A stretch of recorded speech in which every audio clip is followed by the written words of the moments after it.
चीन और पाकिस्तान के बढ़ते खतरे को देखते हुए भारत एक बड़ा कदम उठाने जा रहा है।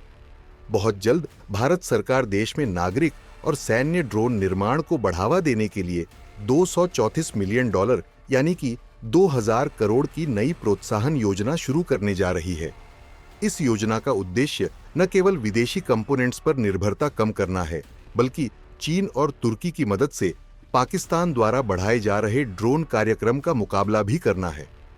दरअसल भारत नागरिक और सैन्य ड्रोन निर्माण को इसलिए भी बढ़ावा दे रहा है क्योंकि ऑपरेशन सिंदूर के दौरान देखा गया था कि किस तरह ड्रोन्स के जरिए दोनों देश एक दूसरे पर हमला कर रहे थे। दोनों देशों ने पहली बार बड़ी संख्या में ड्रोन, लॉयटरिंग म्यूनिशन और कामिकाजे ड्रोन का इस्तेमाल किया था और यही वजह है कि अब भारत ड्रोन निर्माण के लिए भारी निवेश कर रहा।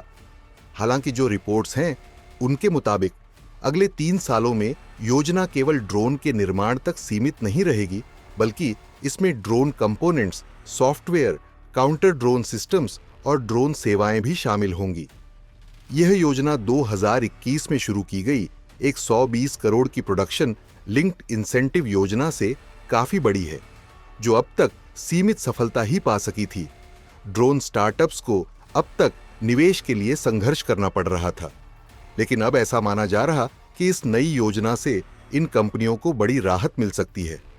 भारत का लक्ष्य है कि साल 2027 से 2028 के अंत तक 40% प्रमुख ड्रोन कंपोनेंट्स का निर्माण देश में ही हो।